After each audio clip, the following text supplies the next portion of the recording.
Doctor, why is the word diet almost and always associated with restriction and guilt? Every time you tell somebody diet, they think you are, doing some kind of restrictive eating. I tell my patients to eat 5 times in a day when they are trying to lose weight. Are we overcomplicating nutrition, or is the industry making it confusing on purpose? Industry is going to thrive on confusion. They want you to get confused so that they can keep selling. What is the biggest lie that the fitness industry sells us? That anything and everything you do has to be quick.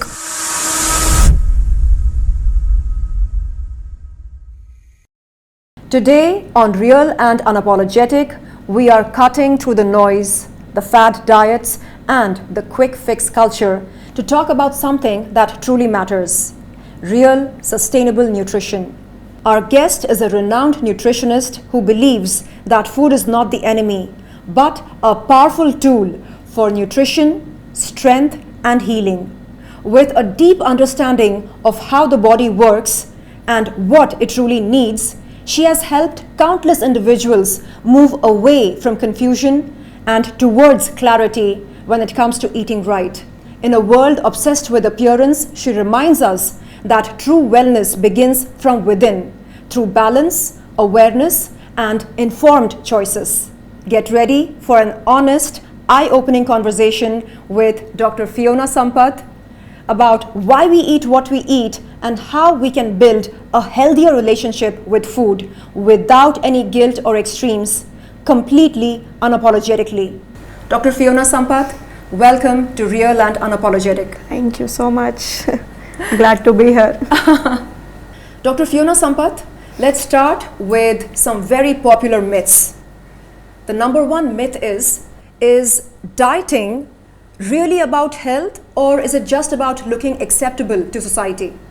So it is supposed to be about health, but the society nowadays have made it more towards the appearance rather than health. They have made so many ifs and buts and only one simple image of health that irrespective of whether you are healthy or not, it's more about appearance than actual health. I like the fact that you believe in calling a spade a spade. It is what it is. I mean, if we don't call it out, it's what people are going to believe.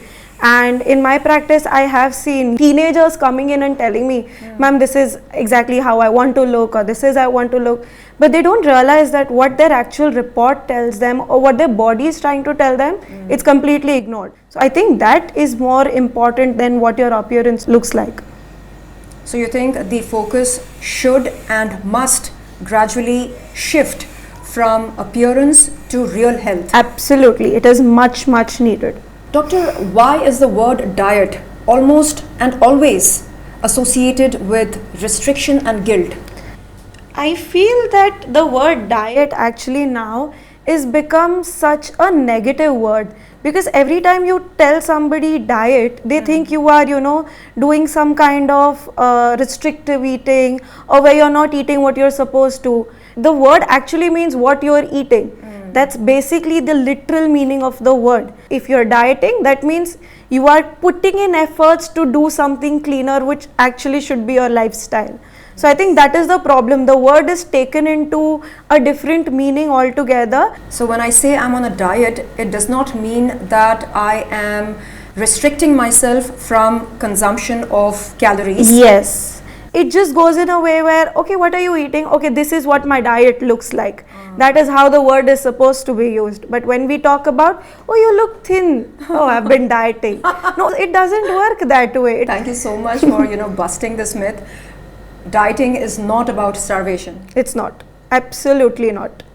I mean, I tell my patients to eat 5 times in a day when they are trying to lose weight. So 5 times a day? 5 times a day. And they lose weight because of it. Okay. So there's science behind it. Okay. So let's get to that as we go ahead with our conversation. Doctor, my next question is, are we overcomplicating nutrition, or is the industry making it confusing on purpose? I think a little bit of both. So industry is going to thrive on confusion because that is how products are going to sell. Quick fixes is where the industry comes in. So they're going to thrive on the confusion that the individual has. The more confusion that we have, the better it is for the industries. And industries are going to tap into that. They want you to get confused so that they can keep selling. So I think it's a little bit of both. So Doc, in that sense, in today's time and age, true wealth is nothing but clarity. Clarity and health. When that clarity will come in is where your health will also come in. True. There are marketing gimmicks. There are where they will tell you no sugar added, no this added, no that added. But when you actually learn to read the label, they're all fancy terms written. So it's a lot of marketing gimmicks. Oh my God. Doc, in my refrigerator, I have Tetra packs of milk and juice and other consumables which have no sugar added. As soon as I put a simple no sugar added, no preservative added, that is what's going to sell. If there's no sugar, there's jaggery. Okay. How different is it? So sugar is the same as jaggery? Whether it is sugar, honey, jaggery, exactly the same thing. Even brown sugar, coconut sugar, any types of sugar, they ultimately are going to be calorically similar, sweetness wise similar, glycemic index wise similar. Okay. The only difference between them comes is the processing. One being more processed, other being less processed. Oh my God.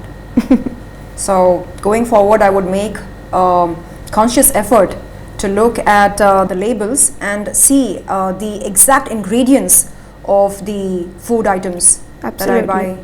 Yeah. Oh my God. And I was, under the notion that I am eating only organic food, nothing processed. You look at the labels, you look what's actually in there. That's how you know. Doctor, what is the biggest lie that the fitness and diet industries sell us?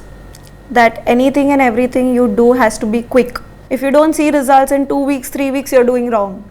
You are the problem. It doesn't work that way. What you're looking at, what you need to do is understand your body works in certain ways where it takes time for your body to adapt, especially where you're looking at something which is sustainable, where you're looking at long-term effects. Long-term changes are going to take time. But the industry has made us believe that if, say, you've not lost 5 kgs in 2 weeks of time, something's wrong, you're doing it wrong. So you are the problem. You are not disciplined enough, you don't have enough willpower, you're not doing it correctly, you're not exercising well. But people do need to understand that the results that are going to come in, if you're looking at something which is long term, they will take time. Irrespective of what you're going to do, if it is a long term solution, it will take time for sure. Okay. So you're saying that there are no shortcuts to fitness? Absolutely not. There are no quick fixes, there are no tablets, injections that are just going to make you change overnight. We can, however, change our appearance overnight through injections, as we all know, but then that is not the same as becoming fitter and healthier. So they are not exchangeable basically. So if you appear good, that does not mean your insides are also good. Honestly, if your insides are good, your appearance is going to be immaculate. But if you think my skin's clear and I'm doing this, I'm doing that, if that is happening with some injections or some medicines, it's not your actual internal body which is helping you. So you can look good, but you can still be deficient in your nutrients, your muscles can be weaker. So there are a lot of aspects that play into it. Wow, that's such a big eye-opener for me. You just said that when the insides are good, the outside has to look good. Yes. But the same cannot be said about the outside, meaning when the outside is good, it does not necessarily mean that the inside is also spectacular. Yes, that is how it is. Because when your insides are good, by default your skin, hair, nails, your look is gonna be really good, you're gonna feel good about yourself. But it's not the same other way around. I can look as good as I want, but if constantly I have a headache, I have a stomach pain, I have gut troubles, I'm still not healthy. True. Doctor, moving on to nutrition basics. If someone ignores all trends, What is the simplest way to eat healthy? The answer is in your question itself. Basics. Go back to your basics. Eat your normal roti, sabji, dal, chawal. If you don't want to look into the different trends, or if you don't want to, eat expensive food in the name of healthy eating, go back to your basic home cooked meals. Just make sure they are balanced. You're adding protein and fiber to all of the meals that you're eating. That's so simple. It's very simple. So nutrition at its core is very, very simple. Doc, are carbs really the villain, or is it just a convenient narrative? It is a convenient narrative. Carbs have been a staple food of India, especially in our country. They have been a staple food for ages. I mean, centuries and centuries, our ancestors have been eating carbs. They have grown up eating this. We don't see them falling ill or making them the villain. Carbs on its own is not the problem again. It's your lack of protein, lack of fiber, lack of exercise or movement. We go to the office, we sit, we work on the computer, and then we are out. We're traveling by cars. Everything has become so easier. So there's no physical movement. So it is more to do with the other things than the carb on its own. So Doc, between complex carbs and refined carbs, are complex carbs better? 100%. Complex carbs are always the choice of carbs that you need to include in your meals. Complex carbs, they have more of fiber. So they are slower to move through your digestive system, and because of which the insulin which spikes because of them is also slower. They get digested slower than your simpler carbs or refined carbs. When we talk about refined carbs, because they are processed so much, they move through your GI very quickly. The sugar spike because of them is also very quick, because they get digested faster, so the sugar spike is also faster. So that fluctuation in your sugars is not good for you. Complex carbs is the way to go for sure. Complex carbs such as? Millets, wheat, oats, your bran, all of these are good sources of complex carbs. And the refined carbs are? Refined flour, all of these pastries and maida, all of those. Okay. So the next time I feel tempted to indulge in refined carbs, I'll remind myself that they always lead to an instant spike of sugar. But we also need to understand that it's not a complete no-no. The more you restrict yourself, more the cravings are going to be there. Okay. So indulging in them once in a while in moderation is absolutely okay. But making them a habit, eating them on a daily basis or a regular basis is where the problem starts. As a dietitian, I never tell my patients to stop eating anything and everything completely. Because as soon as you put some kind of restrictions, your body wants it more. Yes. That's the human tendency. So the more restrictions you put, the more cravings are going to be there. The more you will be, overeating that food. I love you already. Doc, is calorie counting necessary, or does it become mentally unhealthy? I wouldn't say it is necessary, but it does help. Okay, when you're doing calorie counting, it becomes easier for you to understand what you're eating. But a lot of times people are so fixated on the calories or the number that comes in, they forget the source of the calories. You can be eating a 1,000-1,500 calorie diet both the ways, where you're eating say pizza, pasta and everything, and you're still eating 1,500 calories, but you're also eating your normal roti, sabji, dal, chawal and getting 1,500 calories. The source of your calorie is going to become very, very important.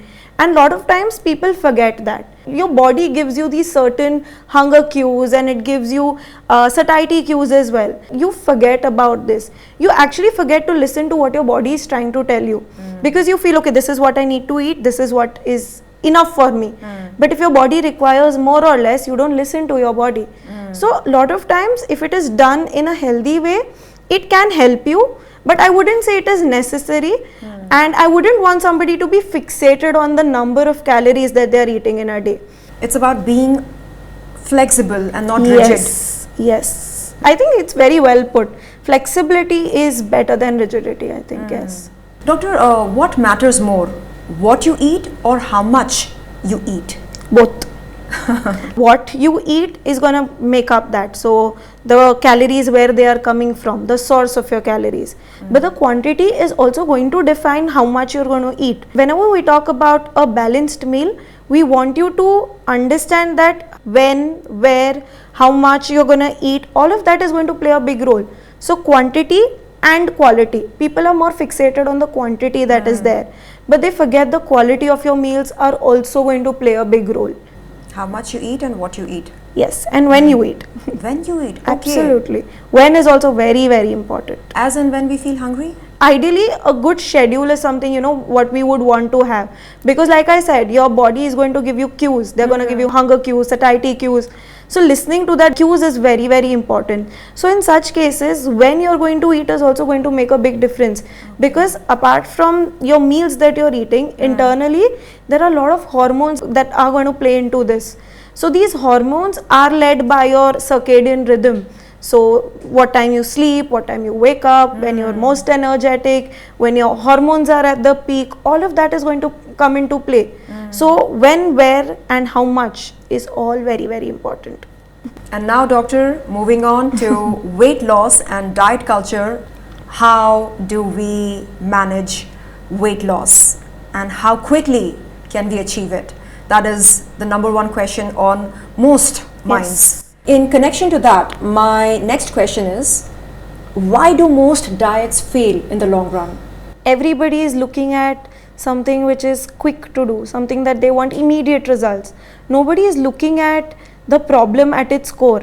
The lifestyle which has caused the weight gain, if that is not changing, you do anything, your weight is going to bounce back. Because the problem is the lifestyle, not the food that you were eating. So until and unless you fix the root cause, it's gonna come back. So it's more to do with the diet, is more like a disciplined eating, where you feel, okay, I'm on a diet, I cannot eat the pastry today. Okay, I lost weight, now I deserve that pastry. And if you go back to doing that same things that you were doing previously, the weight is going to bounce back. So nobody is looking at long term, nobody is looking at sustainability. So in such cases, small tweaks in your lifestyle or changes in your current lifestyle is required to look at something which is long term, sustainable, which will not fail. I love your mantra that reiterates the fact that food is not the enemy. Yes. As you said a while ago, pastries are good if you eat them in moderation. And for how long can you hold yourself back from indulging in pastries? Not for too long. You have friends, family, you're going here, you're going there, office parties, everything. And how long are you going to abstain from doing it?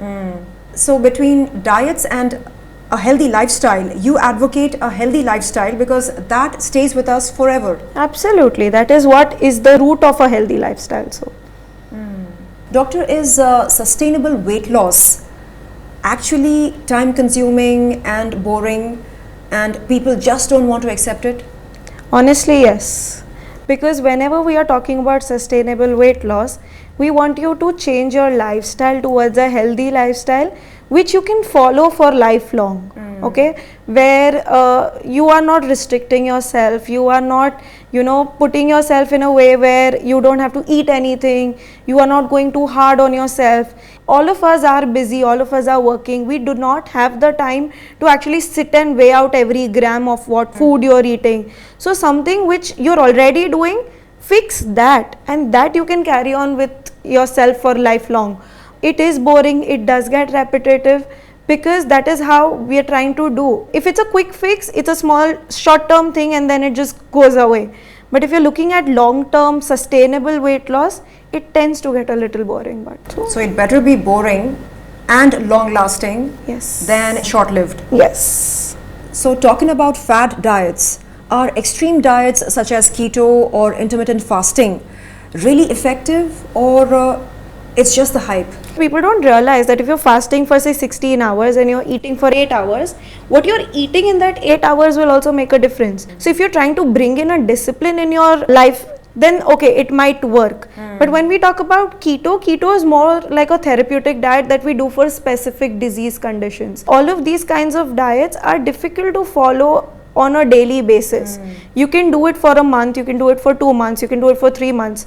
But what about 2 years down the line? What about 3 years down the line? Right. It's not possible to do these. So for a short term, they may be effective, but on long term basis, they are not. And keto, I think it is more to do with a therapeutic diet than to do with a normal weight loss diet. There's a difference between them. Okay. Doc, although you have mentioned it just now, I would still like to ask this question so that people become more and more aware of the answer. And the question is, why do people regain the weight that they lose while dieting? Because whatever they've worked on is short term. They have not looked at sustainability. They have not looked at long term changes that they need to do. So if, for example, a patient has come in who's scared, okay, I just got my blood reports done and my cholesterol has come elevated, my sugar has come elevated, what do I do? At this point, the patient is scared. They will do anything and everything to fix whatever has gone wrong. But as soon as you see the numbers going back to normal, it's normal now. I can do whatever I want. So then it's a cycle, okay, where you do something because you're scared, you get the results, and then you don't actually make sure that the results stay the same. So even after successful dieting, there is no successful dieting. That's an oxymoron. Yes, there is no successful dieting. Dieting on its own is just such a negative word that people have made. Because when we talk about dieting, it's not supposed to be where you're putting in efforts, where you are changing meals for a short period of time to look a certain way, to feel a certain way. It doesn't work that way. So there is no successful dieting. Correct. And that would imply a mindset change. Yes, absolutely. And that has to come from within. Yes. So doctor, let us now talk about mental health and food relationship. How do we know that our relationship with food is toxic or healthy? I think where food becomes a constant press on your mind, okay, this I shouldn't be doing, this I should be doing.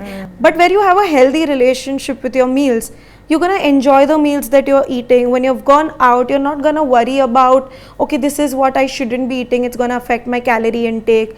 You like it, you enjoy it, you eat it, and then you work towards it. Most of us feel guilty. Yes. After indulging in a laddu or a gulab jamun. Like I said, everything you are allowed to eat. There is no such thing that you're not allowed to eat. On the days where you do these cheat days, how many ice cream scoops are you going to eat? Because it's my cheat day. I don't like that term, cheat day. Why cheat? There is no such thing as a cheat day. Yeah, it has a very negative connotation. Yes. So on days where you don't have to diet, you can eat anything and everything that you want. Yeah, you still have to be mindful of what you put in your mouth. Yeah, but people forget that because it's my cheat day, I can eat anything that I want. I can eat how much ever I want. It would be in our best interests to not have any cheat days. Yes. And indulge in mindful eating every day. Yes. So if you're eating mindfully and say suddenly you have to go out and you're supposed to eat a cookie, ideally you shouldn't feel bad about eating that cookie. True. I'm now able to differentiate the two relationships we just spoke about with food. Toxic relationship, healthy relationship. Yes. It's difficult and a lot of people are towards the toxic side, but I think it's time where we step into this side and actually build healthier relationships with food. Yeah, I think all of us need to start chanting every day, food is not the enemy, food is not the enemy. I would love if people did that. Because seriously, it is not the enemy. It is not, and it's the same kind of food that we've been eating since ages. Before your Instagram and WhatsApp universities came in, this is what we've been eating.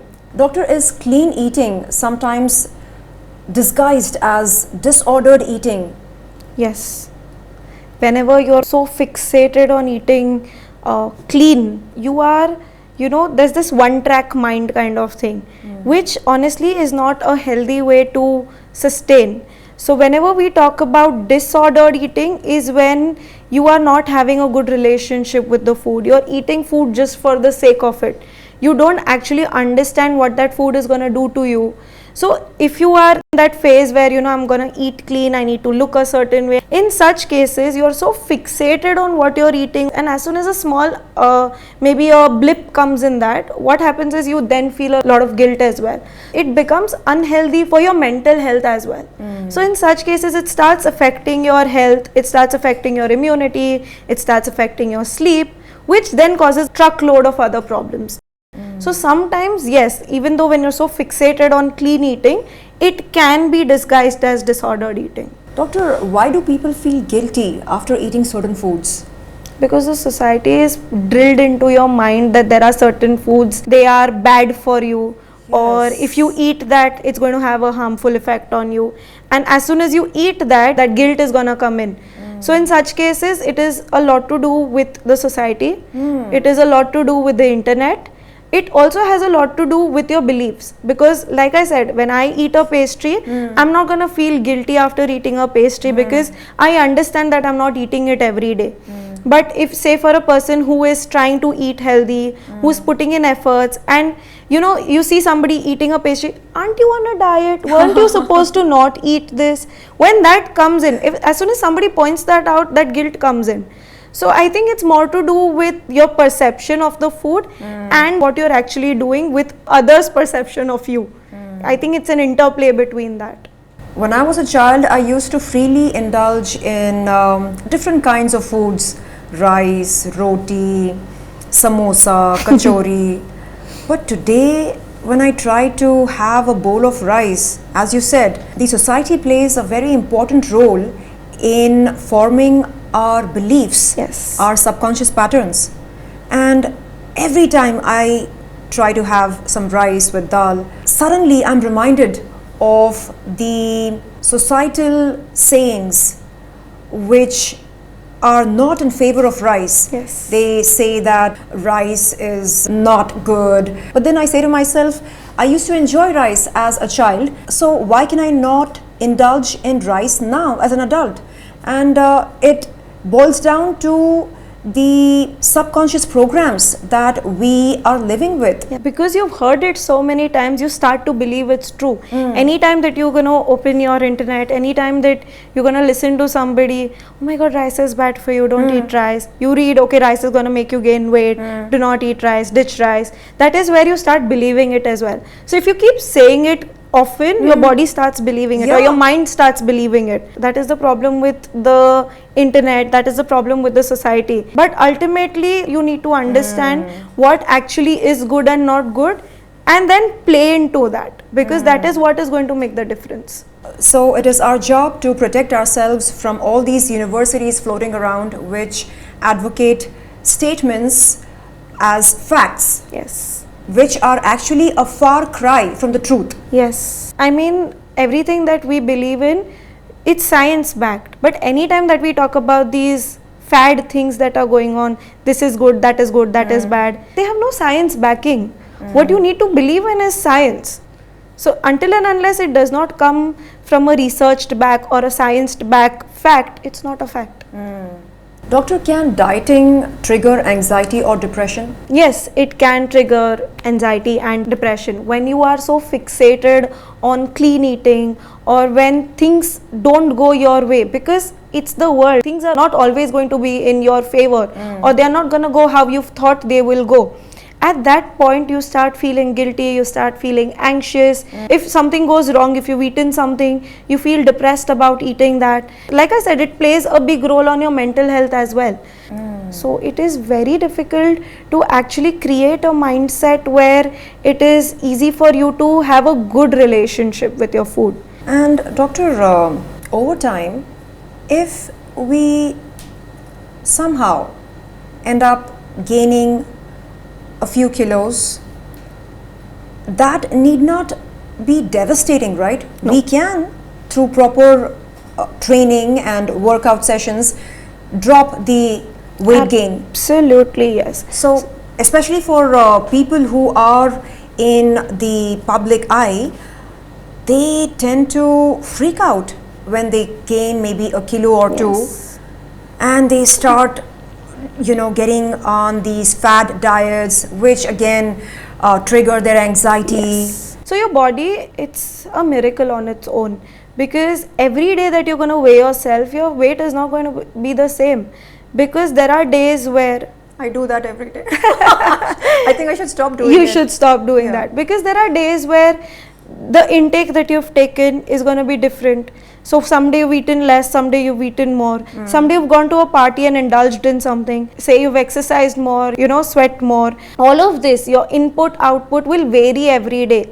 And so your weight will also vary every day. Apart from your input and output, your hormones, they are going to play a big role. Water and they retention. are not the same every day. So I think your body has this thing, it's called a set point theory, okay? Where your body believes that, say for example, right now my weight is say 50 kgs. So my body is going to try very hard to maintain it at 50 kgs. Okay. So if you've gone down to a wedding and you've eaten a lot without thinking, by the time you come back you are at 51, 52 for example. The next 2-3 days you feel like, okay, I don't want to eat anything. Yes. I just want to eat simple home cooked meals. That is actually your body's way to bring down those 2 kgs. So that body feels 50 is your normal weight, so it will try anything and everything to bring you at 50. So some days maybe you fasted and gone down to maybe 49 is where your body the next day will make you feel hungrier. You eat more. So that set point theory is something that your body plays with, where 50 is normal weight for your body and that is what it will try to maintain. So if you're indulging or if you're fasting, your body will bring you back to that weight. So you don't need to worry about exact kgs all the time. I think I would want to put in here as well that your weight on the weighing scale is not what matters. What is inside is going to matter, because your body ultimately is made up of fats, muscles, skeletal muscle, everything. So the body composition is more important than the number on the scale. Whenever we talk about, say, athletes, whenever we talk about any of these weightlifters, on the scale they are always overweight. Okay. But we never ask them to lose weight. Why? Because we know that majority of the weight that is coming from is the muscle and not the fat. So even if they are overweight on the scale, the body composition is really good. Their muscle mass is really good and the fat mass is low. So then we don't ask them to lose weight, even if according to the BMI they are on the higher side. Actually in Indians there is a very interesting thing called as lean obesity. So Indians, they look thin. On the weighing scale they are normal range, their BMI is in the normal range, but when we actually look at their body composition, the fat mass is very high and the muscle mass is really low. So this is something that we term as lean obesity. You are lean but internally you are still obese. So in such cases people fixate on the number but they don't actually realize the composition of your body. Doctor, let us now discuss trends, treatments and shortcuts. What's your honest opinion on weight loss injections and fat loss treatments? So if they are done under medical supervision, they can help, especially if the obesity comes with health risks. But ultimately, if along with that your lifestyle is not changing, if your eating patterns, your sleep patterns, exercise levels, stress levels, if they are not changing, these results are also temporary. So if they are done correctly with the correct lifestyle changes, they will help for sure. But if you're looking at it as a short-term fix, that will not help. Even with that weight loss, you need to make sure the correct kind of lifestyle change comes in, so that once you stop the injections, the weight loss doesn't bounce back. So it will help if it's done correctly under proper supervision. But again, lifestyle is the base. You have to change the lifestyle. So true. So doc, all those people who are indulging in weight loss injections need to know that their weight loss could or would bounce back, and the lost weight could come back if they do not make some major lifestyle changes. Yes, I wouldn't call them major lifestyle changes. Minor lifestyle changes, also something that's going to keep them on a maintenance weight. Small tweaks in what you're actually doing, what you're eating right now, a more balanced plate, if you are not exercising correctly, doing that correct form of exercise, even minor tweaks makes a very big difference. So that changes in your lifestyle, as long as they don't happen, even the weight loss drugs will not be able to help you for long term. They will also show you just a short term effect. So it all boils down to lifestyle. Yes, that is the root. Until and unless your roots are not proper, you will not be able to stand tall. So it is the lifestyle that forms a solid foundation Yes. for our health Yes. and longevity. Doctor, are supplements necessary or just expensive marketing? In some cases they are necessary, but now I think supplement has become such a big market for the industry, where you think you're not eating enough protein, oh, you're just gonna take a supplement. Maybe you're not even trying to add the dietary protein in your meals, but if you're going to the gym, you're gonna take a supplement. But people often forget that your meals, your food is so rich in all of these micronutrients, proteins, that if eaten correctly, it gives you everything that you require at a basal rate. For a normal healthy individual, there is not a major requirement for additional supplements, where unless you test it for it and you're deficient in it. Lot of times there are foods that will help you with that deficiency as well. People think that if it is supplement, it's healthy and that is what is required, but you don't realize that, is your body actually requiring it? Are you able to get it naturally from the food that you're eating, or you're just taking it because the internet says you have to take it? I completely agree with you. Do detox diets actually detox anything? No. Your body has two amazing organs, your liver and your kidney.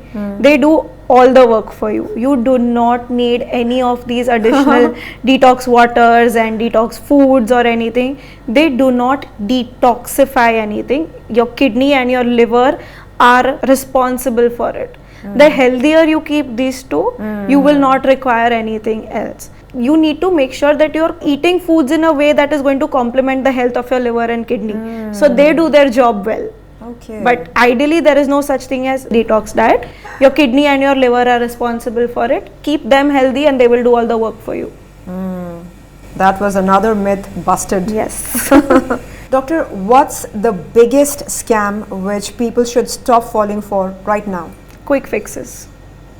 Don't fall for anything. Anybody who claims that I will make you lose 5 kgs in 2 weeks, I'll make you lose 10 kgs in a month, they're all quick fixes. Do not fall for that.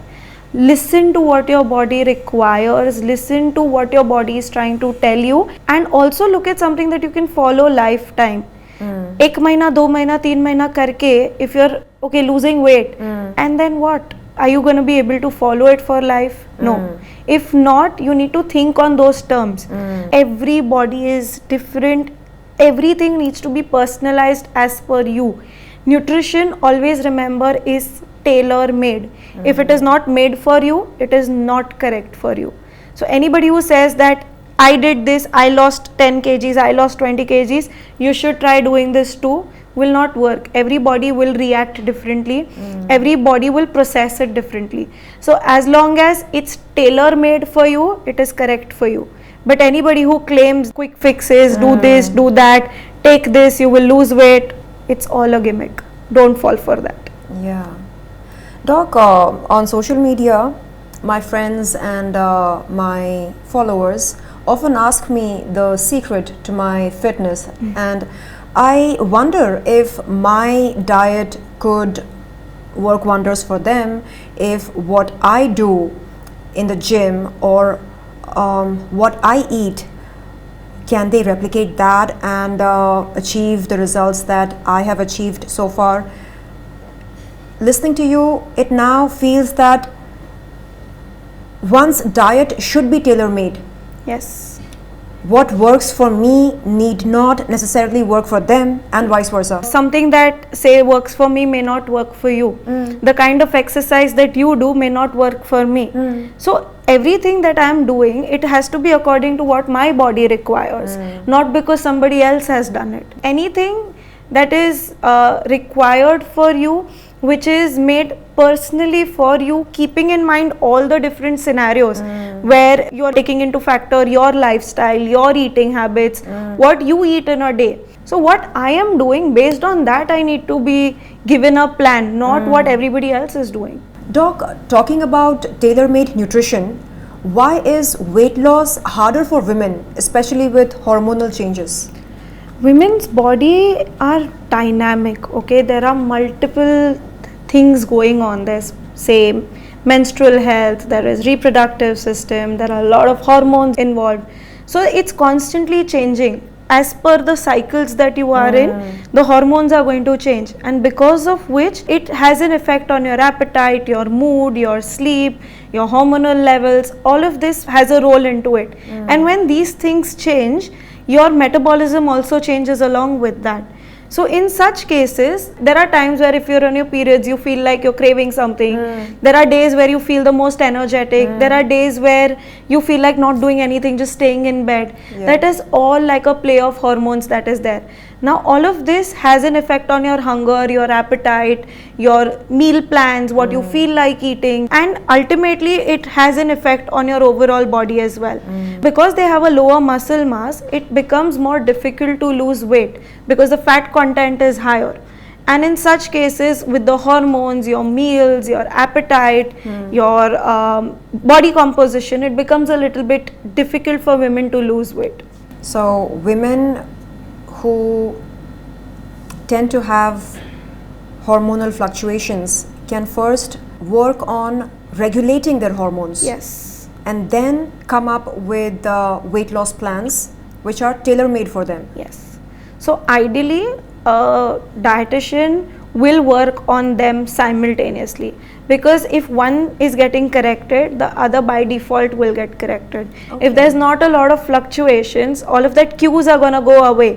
The cravings are going to go away, which are happening because of the fluctuations of the hormone.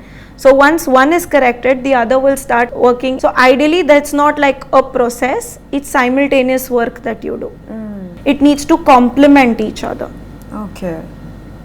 The regulation of hormones and weight loss, they go hand in hand. Hand in hand. Okay. Doctor, how should women eat differently during periods, PCOS and menopause? Differently in a way where, say for example, it's during your periods, you need to make sure you're eating foods that will help all the inflammation go down. So you eat anti-inflammatory foods, you focus a little bit more on your protein, you focus a little bit more on iron-rich foods that will complement the hormone fluctuations that are happening during that time. When we talk about PCOS is a complete syndrome, it's not one problem. So you need to factor in all the different problems that are there and try to resolve all of them and just not one thing. So PCOS along with your diet, your exercise will also play a big role. So focusing on those will make a difference. And when we talk about menopause, we need to make sure that during menopause your foods are rich in protein, your foods are rich in calcium, your foods are rich in magnesium. That will help with the muscle loss that happens and hormone fluctuations that will happen. So nutrition plays a key factor in regulating our hormones during different phases of our lives. Yes, nutrition will play a key role, but there are other factors as well. So you need to factor in the exercise, you need to factor in your sleep, because sleep also plays a big role in your hormone balancing or hormone regulation. So diet, exercise, sleep, stress levels, all of this is going to play a big role. So it is not one thing, it's multifactorial. Doctor, is bloating always about food or could it be hormonal? It is about food, but not only food. Hormones will also play a role in bloating. Apart from hormones, your sleep will also play, your water intake will play a role in it. So I think again, food is just one piece of the puzzle. There are a lot of other pieces as well. So your sleep, your water intake, meal timings, how much you're eating, when you're eating, the stage at which you are, in your period cycle, where you are, that also will make you bloated or not bloated, will give you GI discomfort, not give you GI discomfort. Food is one small tiny piece of puzzle in that. Doctor, sometimes people who are lactose intolerant or gluten intolerant tend to feel bloated when they indulge in dairy or gluten products. So in such cases, food is the real culprit. So I wouldn't say food is the only culprit or the real culprit. If you are diagnosed with, say, a gluten intolerance or a lactose intolerance, at that time eliminating those foods will help you. But if a lot of times it's in our minds that if I eat this, it triggers a problem for me, whereas you've been eating it forever. Patients do come to me and say, I can't take milk because I'm lactose intolerant. I say, okay, how about paneer? नहीं पनीर खाया जाता है. So ultimately it's still in your mind because they are made of the same thing. Correct. They do have lactose in them. So if you're actually lactose intolerant, you will not be able to tolerate milk or paneer. It will not be an either or.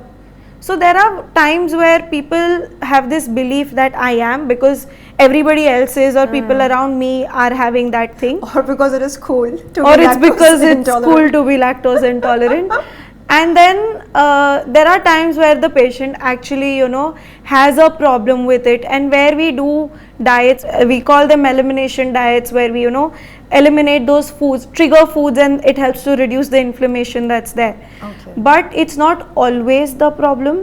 You need to identify the exact cause, or you need to identify the exact problem, whether it's your food, or whether it's your meal timings, or whether it's your other factors that are playing in as GI discomfort when you're eating your meals.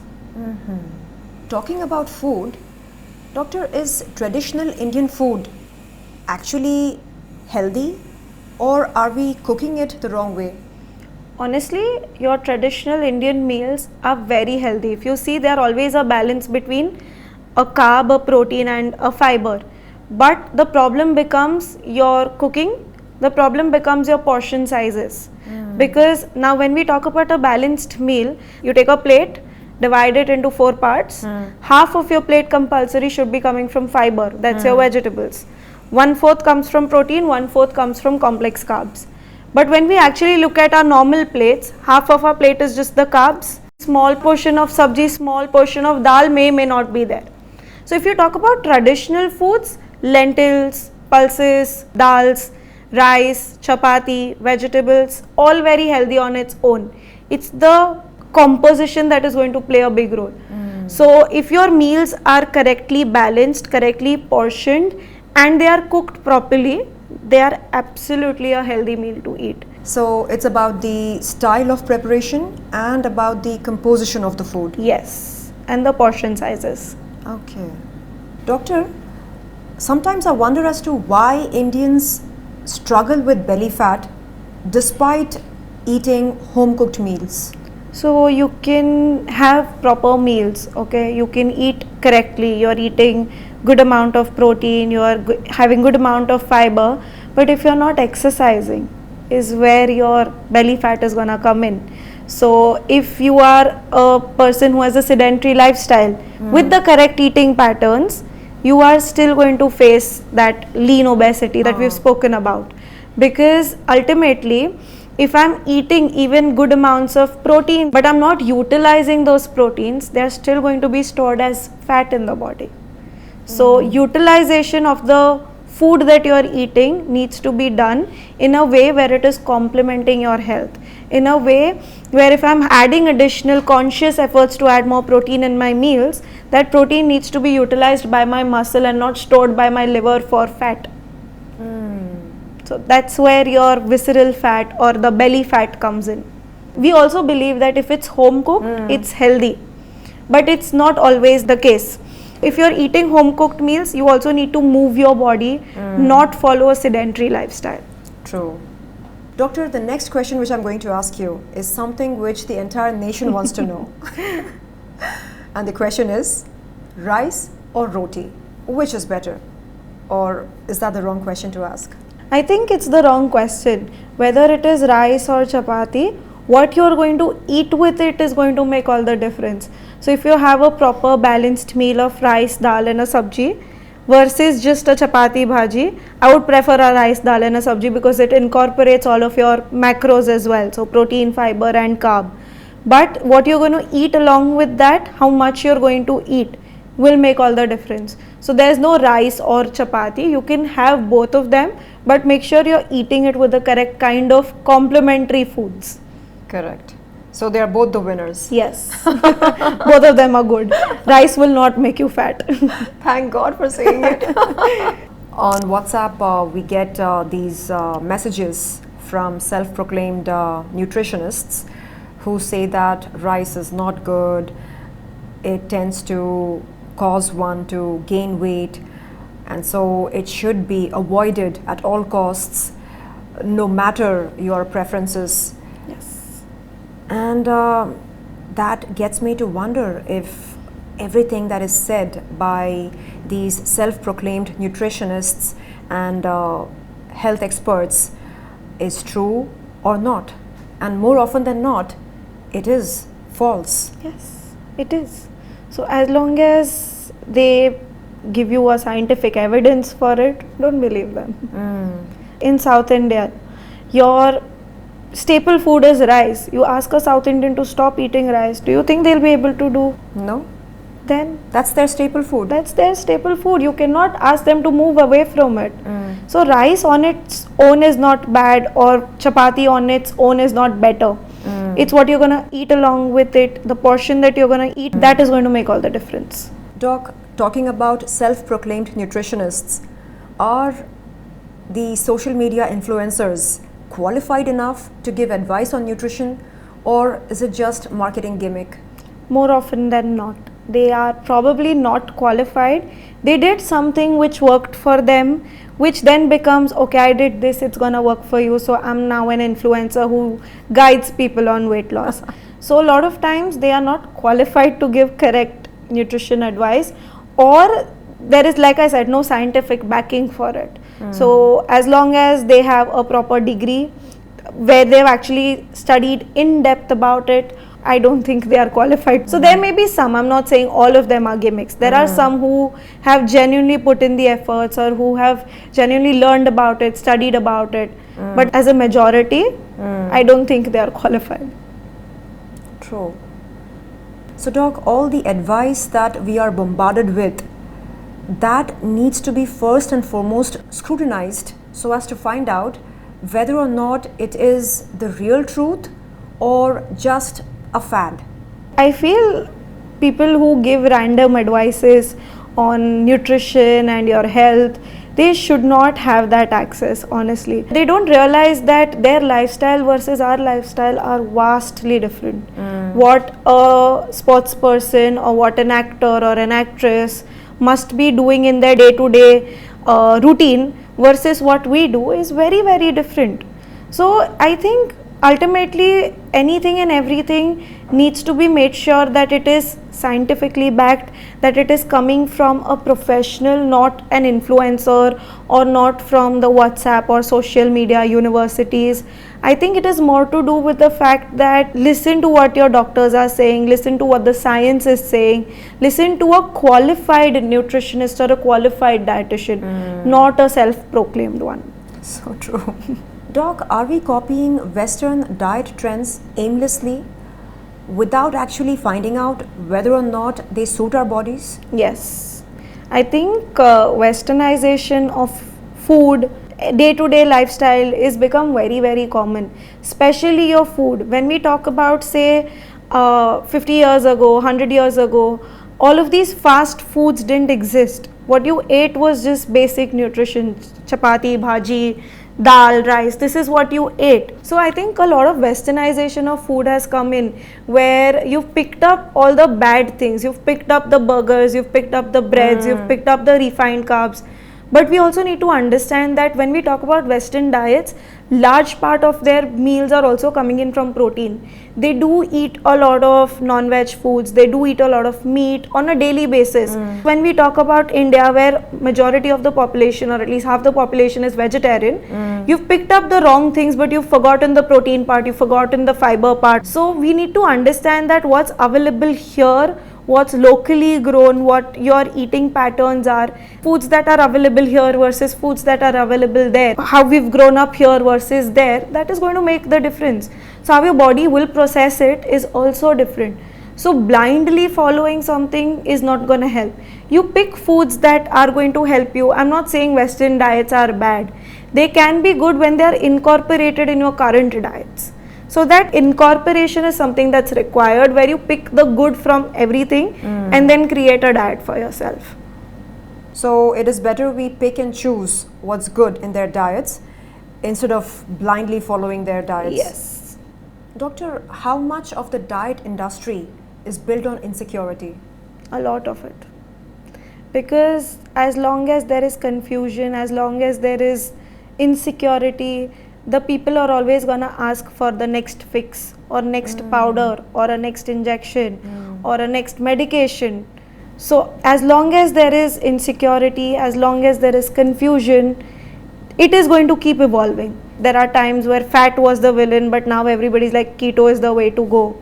So I think the narratives change a lot, because of which every time that you do something, you're gonna just feel insecure about the next new thing, because of which you'll try to find a fix for that. So as we become more and more clearer on what real sustainable nutrition is, our insecurity levels would start shrinking. Absolutely. Which is not good news for the diet industry, which survives on our insecurities. I mean, who cares as long as you are healthy? We are looking at ourselves. If your body is healthy, so then I think it's also a way where they will also come up with healthier options, which will then sell. Yes, because they would know that we are not gullible anymore. Yes. And then they would have to up their game. Yes. Yeah. On that note, doctor, what is that one thing that professionals know about dieting while people at large are not aware of? I think we understand nutrition at much deeper level than a layman would, but in such cases you need to understand, or I would tell my patient to not get fixated on one thing. Look at something which is long term, look at something which is sustainable, look at something that will help you get the best of your health over a period of time, and just not quick fixes. There is no such thing as quick fixes. If it's a quick fix, chances are it's short term. So you need to put in the effort to actually get a better health, to actually make sure that if you get that better health, you are maintaining that throughout your life. So that I think people need to understand. Yeah, we are so obsessed with quick fixes, instant gratification. Yes. Nobody wants to put in the work or the time or the effort. If it's happening with an injection, why should I do the mehnat? How long are you going to take that injection for? Yeah, until perpetuity. Is it possible? No. That's your answer then. Yeah, the injections have their own side effects. Yes. They tend to have adverse side effects on bone health. Yes. Your bone health, muscle health, hormonal health, all of that will have an effect if it's not done correctly. And that's quite alarming. Like I said, so injections or drugs will help if it's done correctly, along with lifestyle changes. At least for me, I feel lifestyle change is non-negotiable. Absolutely. You have to change your lifestyle irrespective of anything that happens. Whether you're taking a drug or not taking a drug, whether you're looking to fix your weight or any metabolic problem, lifestyle has to change. And those changes do not happen overnight, Yes. right? Lifestyle changes? Yes. It takes time for you to build a habit. Also, it takes time for your body to reverse everything that you've been doing for so many years. So you've been, say, doing wrong kind of things for the last 20-25 years, and then you come in and you ask the doctor fix it in a month's time. It will not work.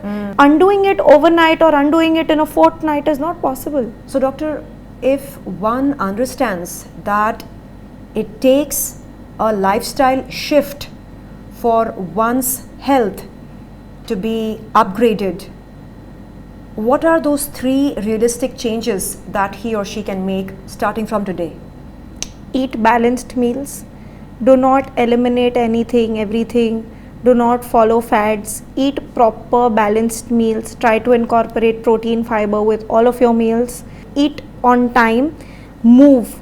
Physical activity is very, very important. If you're doing everything correct and still not moving, your body is still not gonna change.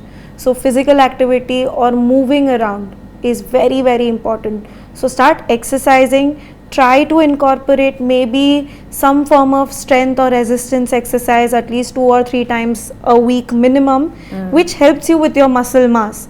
And lastly, sleep well. If you're doing everything correctly but just sleeping maybe 2, 3, 4 hours in the night, you're still not going to see the optimal results that you should be seeing with everything else. So sleep is again very, very important. So your diet, exercise, sleep is 3 things will make a big difference in your lifestyle immediately. Doc, what does a truly balanced, guilt-free lifestyle look like?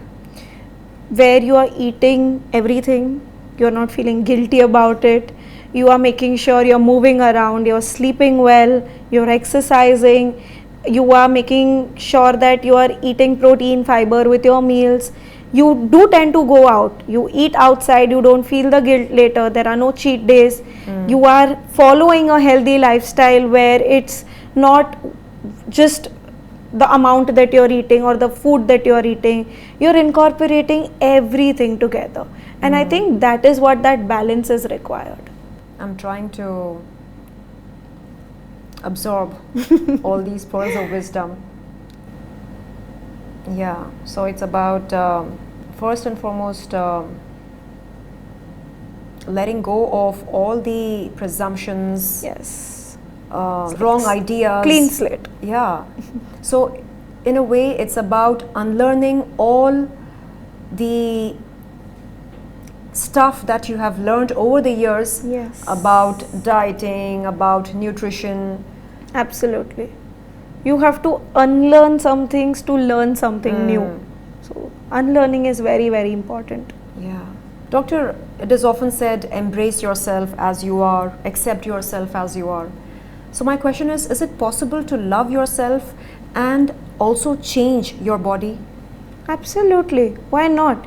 I love myself, but if my body or if my blood is or if my internal is asking me to make some changes, I can still love my body and still work towards a healthier lifestyle. I can like my appearance, but I still need to work on my internal body as well.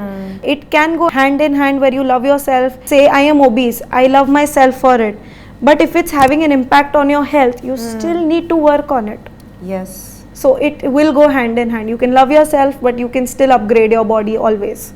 So there is always room for growth and improvement. Yes. Doctor, what's your one unapologetic truth about food and health? Long-term sustainable nutrition is the way to go. There are no shortcuts, no quick fixes. You have to put in the work, you have to change your lifestyle, you have to look at sustainability, and that is where all the benefits are. No shortcuts, no quick fixes. Yes. Sustainable nutrition, long-term nutrition. Doctor, are you ready for a rapid fire round? Yes. Keto or balanced diet? Balanced diet. Intermittent fasting, effective or overrated? Overrated. Carbs, friend or enemy? Friend. Cheat meals, yes or no? No. Sugar, the real villain? No. Fat loss or weight loss? Fat loss. Calorie counting, helpful or obsessive? Can be both. Detox diets, fact or fiction? Fiction. Protein shakes, daily need or optional? Optional depending on the requirement. Emotional eating, common or excuse? Common. Late night eating, harmful or misunderstood? Depending on the case, can be both. Discipline or motivation, what matters more? Both. Go hand in hand. More towards discipline. Yeah, sometimes motivation wears out, Yes. but discipline can bring it back. Yes. On that note, Doctor, you have done tremendously well and your gift hamper will be shortly sent to you. Thank you so much. It was a sheer pleasure to have you here on Real and Unapologetic. Thank you so much, Doctor, for your time and your pearls of wisdom. Thank you for having me. I hope through you I was able to help people where they actually understand the basics of nutrition, what's right, what's wrong, what's facts. And thank you for giving me the platform to, reach out to people more. Thank you, Doctor. It was such a fun conversation. Same here. Thank you.